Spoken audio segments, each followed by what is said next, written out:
tere! See on üks materjal, mida olen tahtnud sinuga juba ammu jagada. Meie käest küsib selle materjali pealkiri, millal sinu sünnipäev on. Me paneme koos kirjavahemärgid ja kokkulahkud ja sina arutled pärast selle teksti läbitöötamist. Missugust päeva sina pead oma sünnipäevaks? Kuidas sa oma sünnipäeva tähistad? Kuivõrd sind kõnetab idee sünnipäeva ja üldse perekondlike tähtpäevade vajalikkusest omade ringi koos hoidmisel?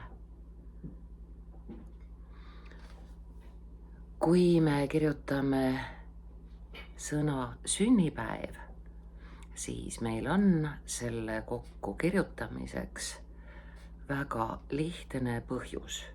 Sünni on lühike vorm sõnast sündimine. Sünni jätta üksi ei sünni.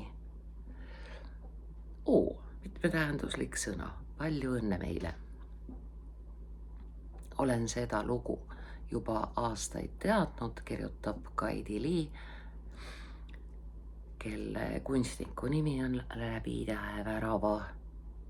Kui seda esmakordselt kokku, väga lihtne, esma on lühitüvi, üksi jääda ei saa. Esmakordselt lugesin, puudutas jutt mind juuksejuurtest. Üks sõna, juurteliik, varbaküünteni kokku kaarekesega ja kaareki on sõnade all. Varbaküünteni.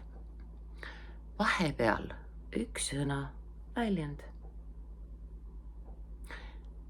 Vahepeal on see meelest läinud ja siis täiesti ootamatult jälle mingis võtmes päevakorda üks sõna kerkinud, meelde tulnud. Mul ka sama lugu meelde tuli seoses pinginaabri sünnipäevaga, seoses keskmise tütre Brigitta sünnipäevaga, tuleb aga meelde, vajab aga värskendamist, sest hea tekst on ka see. Nii mitu korda nüüd mõtlesin, et panen selle siia kirja, mõttekriips, hea turvaline kirjavahemärk, mida eelistades komale ei lähe sul iial valesti. Endal hea meenutada, kui vaja on ja ehk on kellelegi veel moel või teisel abiks. On jah, aitäh. Ja läheb teemaarenduseks meie asi. Lõuna-Aafrikas, seal vahel on sidekriipsti. Ida-Virumaa, Lõuna-Aafrika küsivad keskele sidekriipsu. Namiibias eesti keeles kirjutamegi 2 i-ga, mis siis, et originaalis on ta loomulikult 1 i-ga. Himba hõimus, himba väikese tähega, nagu eestlane. Himba hõimus peetakse lapse sünnikuupäevaks, kõik 3 sõna kokku. Sünnikuupäevaks päeva, mil tulevane ema hakkab lapse saamisele mõtlema. Näed ise ka, et lahus ta on kole, see lapse saamine. Omastamise nägu kangesti. Üks sõna, lapse saamine kaarekesega kokku. Meil teadupärast üks sõna on sünnipäev kokku, sündimise kuupäev, üks sõna, kuupäev. Miks just sel päeval peetakse lapse sünnipäeva? Üks sõna, ajaline kui, selle ette koma käib, kui ema hakkas lapsest unistama. Kui Namiibia Himba hõimu naine otsustab lapse saada, sätib ta end puu alla puhkama, istub või pikutab üksinda täielikus vaikuses ja kuulab. Ta kuulab vaikust seni, kuni kuuleb selle lapse laulu, kes tahab sündida. Kaunis. Pärast seda, kui ta on kuulnud oma veel sündimata last, veel sündimata võib olla nii koos kui lahus, veel sündimata last laulmas, kui ta on kuulnud oma lapse vaimu häält, pärast seda läheb ta tagasi koju. Põimlause, sellest see tagumine koma. Läheb ta tagasi koju oma mehe juurde, kellest saab lapse isa. Naine läheb koju, et tulevase lapse isale seda laulu õpetada.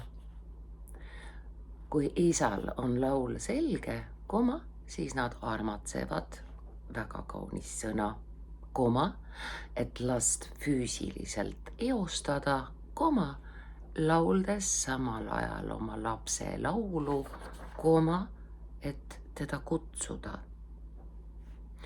Kui ema on rase, õpetab ta oma lapse laulu tervendajatele, ämmaemandajatele üks sõna midwife.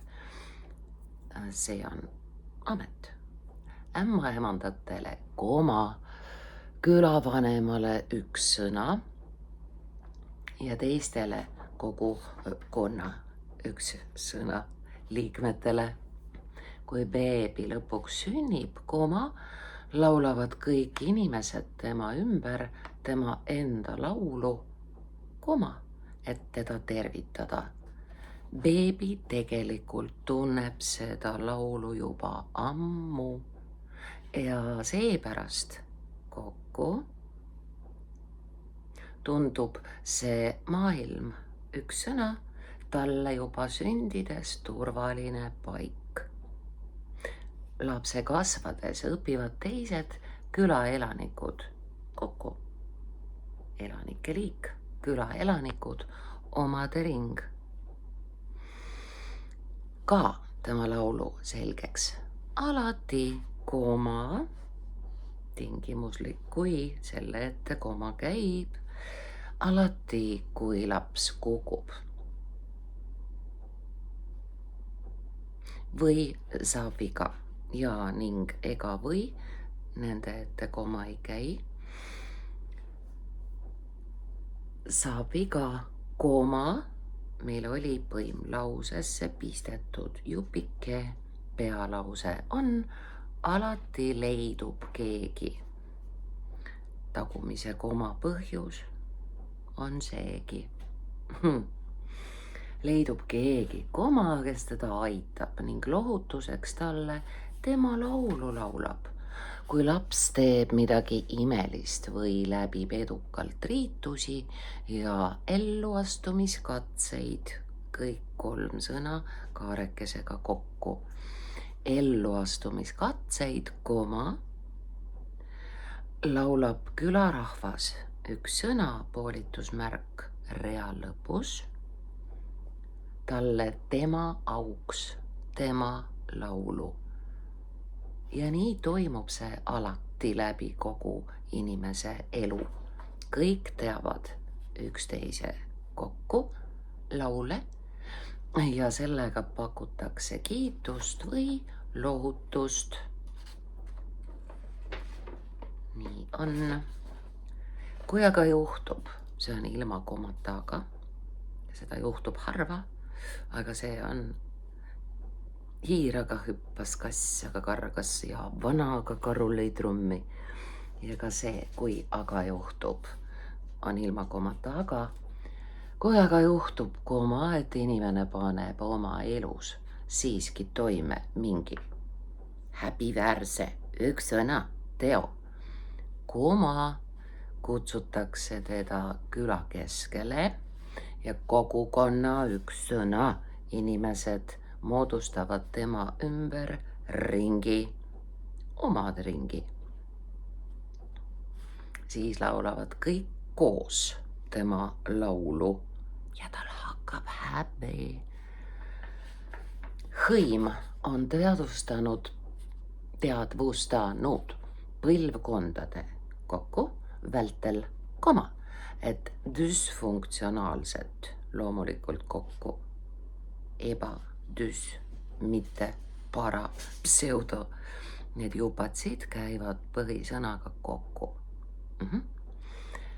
Düsfunktsionaalset ja mitte soovitavat üks sõna käitumist ei saa korrigeerida ega parandada karistuse läbi, koma, see on tingimuslik vaid selle ette koma käib. Vaid oma identiteedi ja olemuse mäletamise kaudu inimene on olemuselt hea, inimene on armastus ja inimese sünniõigus on õnnelik olemine. Kui miski seda sünniõigust eksitab, kuulub see olukord muutmisele kohe. Nüüd,